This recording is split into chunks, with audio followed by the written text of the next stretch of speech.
Good afternoon all. Today is our next section under GST certificate course conducted by Department of Economics with the Foreign Trade VTB College Krishnapuram. Welcome all. Today's topic is scope of supply under GST. Okay, scope of supply under GST.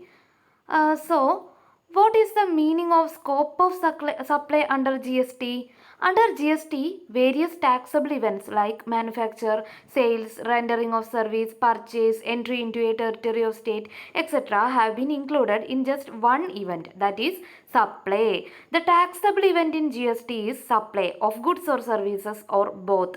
Supply of goods or supply of services or supply of goods and services. Okay, that is the major point to be noted, that it is on the supply the GST is levied. Okay, it is a supply based tax.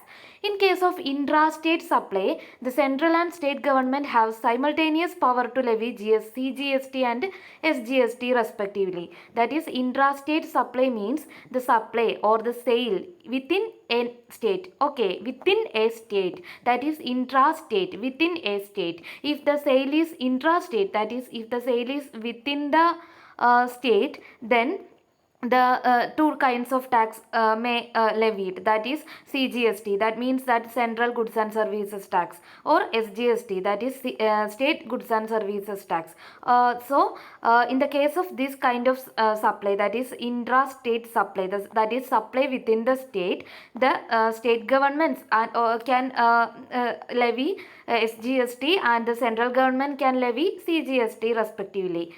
And however, in case of interstate supply, that is interstate supply means the supply in between two states, that is if the production is done in one state and the sale is done in another state. For example, if a product is produced in Kerala and is selling and the sales is done in Tamil Nadu, then it is a kind of interstate supply, that is a supply in between the states. So this kind of supply, in this kind of supply, the only central government can levy taxes, and this kind of tax is known as IGST, or Integrated Goods and Services Tax. IGST is levied at the point at the time where interstate supplies take place. Okay, so the scope of supply under GST. The meaning and scope of supply can be understood from the following 6 points. Okay, supply of goods or services. Supply of anything. Supply of goods or services means supply of anything other than goods or services does not attract GST. That is, the GST only covers the supply of goods and services, and the supply of supply other than the goods and services doesn't comes under the GST regime. Supply should be made for a consideration. Supply should be made in the course of furtherance of business. Supply should be made by a taxable person. Supply should be a taxable supply.